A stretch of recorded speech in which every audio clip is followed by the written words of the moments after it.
So we've only got a couple days till Sparkle, so I wanted to give you guys my thoughts on Sparkle, and more importantly, my thoughts on pulling for her as a free-to-play player, because we have one massive issue, as always, which is our resources and upcoming units, and Acheron, dude. So I want to go through that.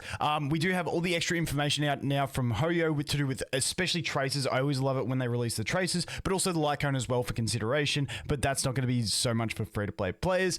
But I want to take a look at this, go through my thoughts, and then we'll go through my account as well and what my personal plans are on my account based on what I have. Maybe that can help you guys make a decision on what you're doing on your account. So, basic skill summary. Her skill is going to give a single ally a crit damage buff and also advance their gauge. It says by a certain amount. Let's just assume, say, like 50-ish%. Like, I don't think it's going to be full Bronya, but, you know, you guys, we'll wait and see the exact amount. As we go into the talent, we get a max skill point increase for the team, which is fantastic. And then when an ally uses a skill point, it's going to give all allies a damage increase. It says for a certain amount of turns and for a certain amount of stacks. So that will stack. So skill point consumption going to give you buffs. Then on top of that, we have the ult, which is going to restore 4 skill points based on what we've seen, and also increase that buff amount on the talent, which is really nice. So further buffing. Now, a couple things that I wanted to go through as well over here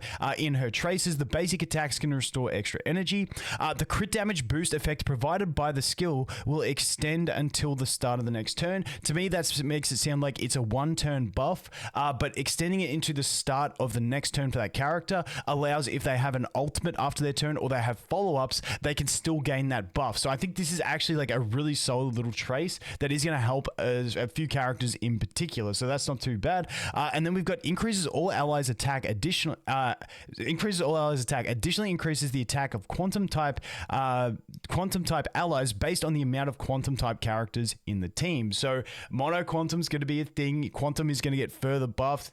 QQ mains unite. It's a pretty nice talent there as well. So I think pretty solid. The other thing is, we'll talk about more about the Lycone in a minute, but because the Lycone increases her own crit damage, when we talk about building her, I think that means she's going to be similar to Bronya, where her crit damage buff is going to be impacted by her own crit damage. So that's the basics around her skills and stuff. Now, for pros.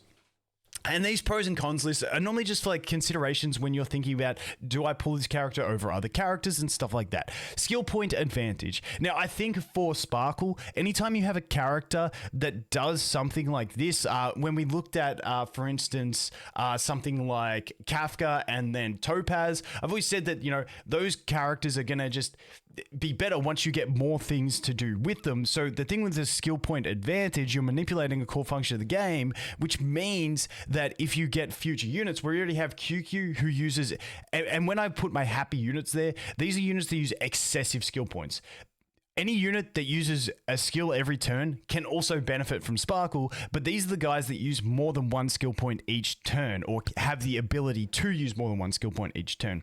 So we've already got 3 units that use excessive amounts of skill points, and if there's a future unit that uses excessive amounts of skill points, then that is going to be an advantage for them by having Sparkle. So I think that is one definite massive pro.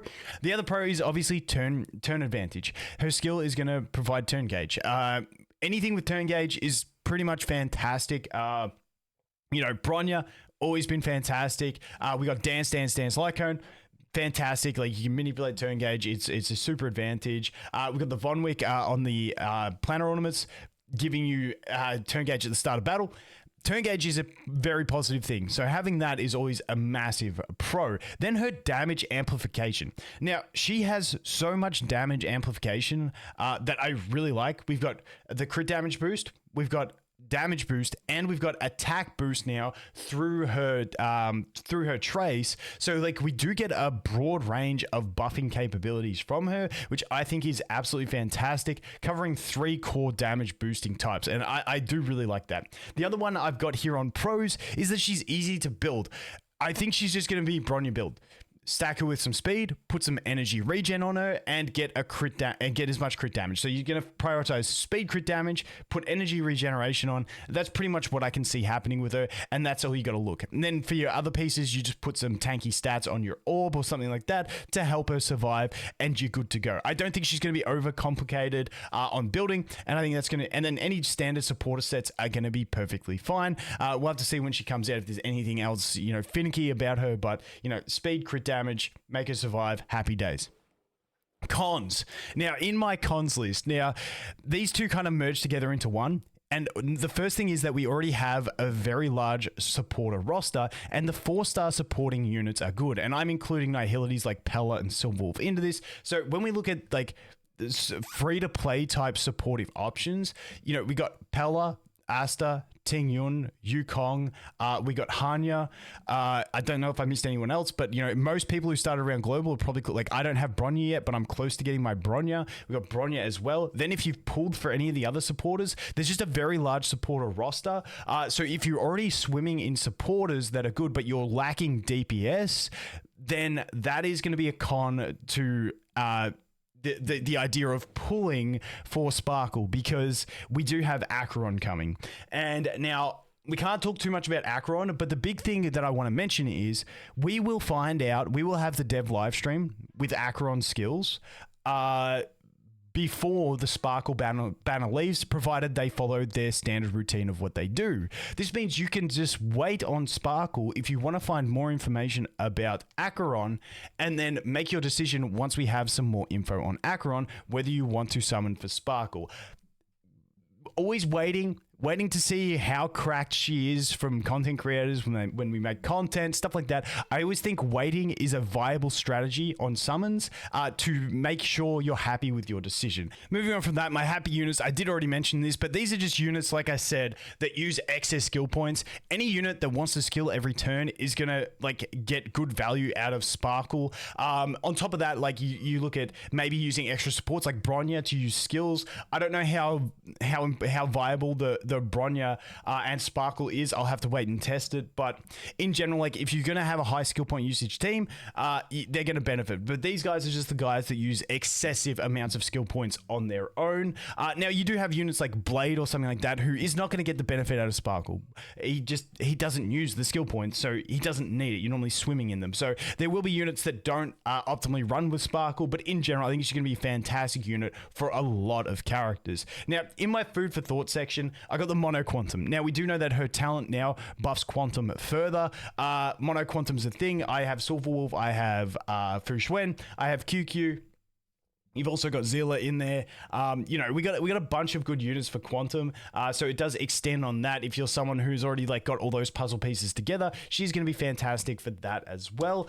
Future proofness, I put this in food for thought instead of pros, because it's always okay, it seems to be future proof, but you're not never 100% certain. But it's just that whole aspect of we've got skill point manipulation.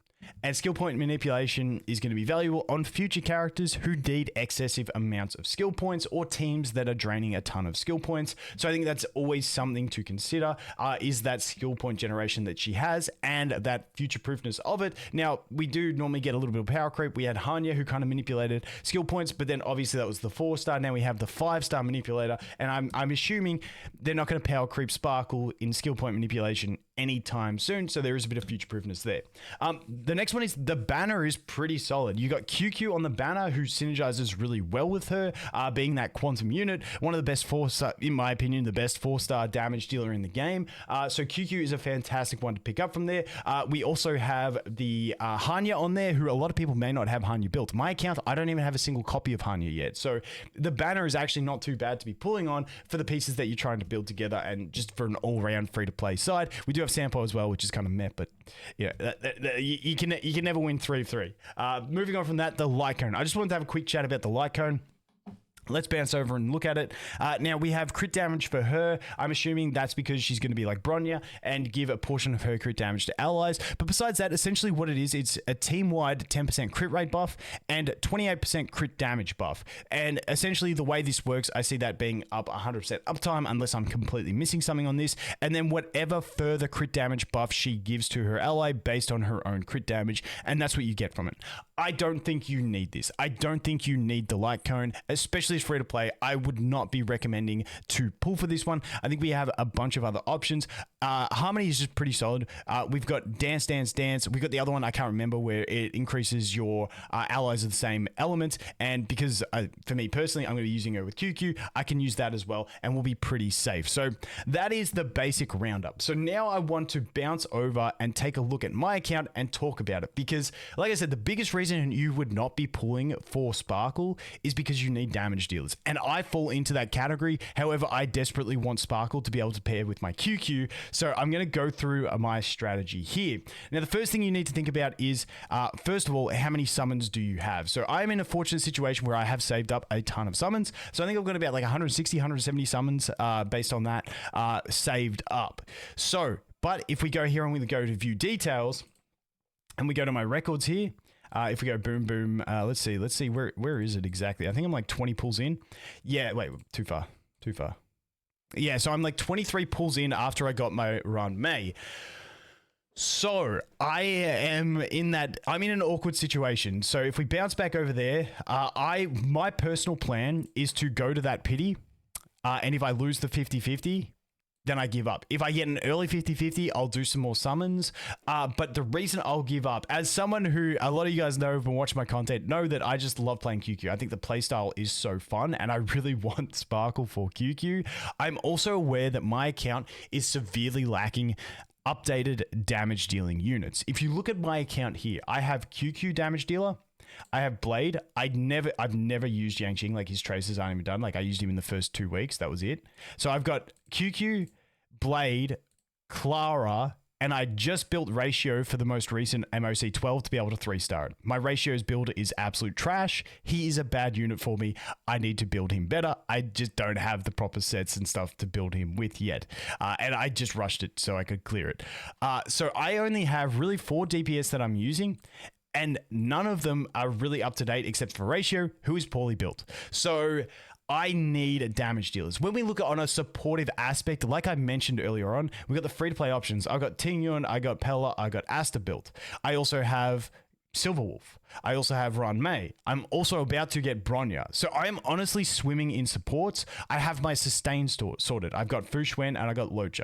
Yes, sustain will gradually get power crept, but I still think for now having these two is good enough for me. I also have the Jeopardy in a pinch. If I'm doing like an ice team or something like that, I can always put some stuff on him and away we go. But I need damage dealers. So Acheron is sort of my must have, even though I want Sparkle so bad to pair with QQ.